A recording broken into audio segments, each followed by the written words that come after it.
नमस्कार, मैं हूं वंदना त्यागी और आप देख रहे हैं न्यूज़ 18 राजस्थान का डिजिटल चैनल।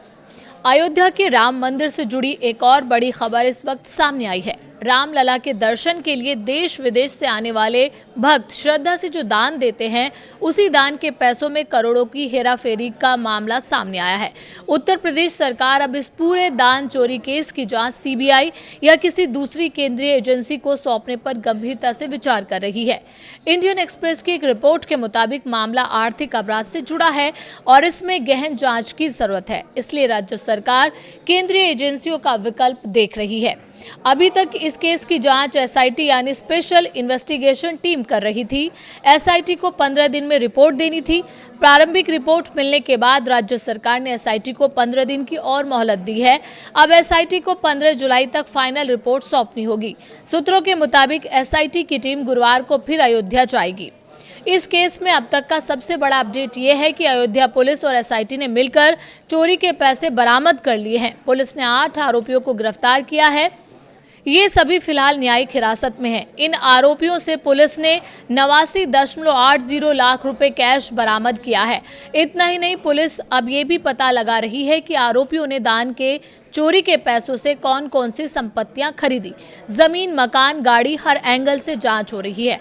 प्रतापगढ़, गोंडा और बस्ती जैसे आसपास के जिलों में भी तलाशी अभियान चलाया गया है। सवाल यह है कि इतनी कड़ी सुरक्षा के बीच राम मंदिर के दान में चोरी कैसे हुई। इसकी जांच के लिए एसआईटी ने सबसे पहले श्री राम जन्मभूमि तीर्थ क्षेत्र ट्रस्ट के सभी ट्रस्टियों से पूछताछ की।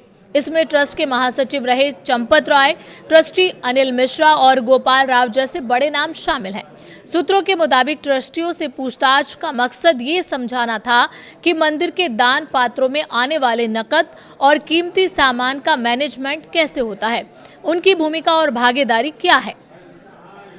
एसआईटी की जांच में सामने आया है कि रोजाना कम से कम 20 से 25 कर्मचारी डोनेशन बॉक्स संभालते थे।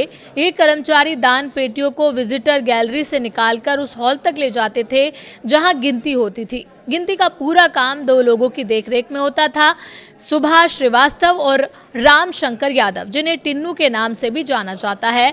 असल गिनती लवकुश मिश्रा, अनुकल्प मिश्रा, रमाशंकर मिश्रा, मनीष कुमार यादव और करुणेश पांडे करते थे। 25 जून को एफआईआर दर्ज होने के बाद पुलिस ने सभी 8 आरोपियों को गिरफ्तार कर लिया था। एसआईटी ने 16 से 21 जून के बीच इनसे पूछताछ की।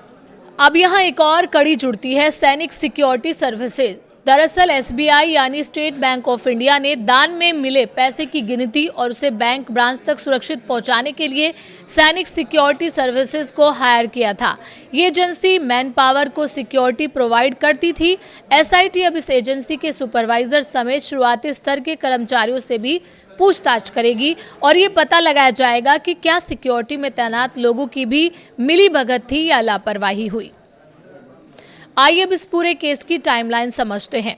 23 जून एसआईटी ने मुख्यमंत्री कार्यालय को अपनी शुरुआती रिपोर्ट सौंपी। इसके बाद एसआईटी की टीम अयोध्या नहीं गई।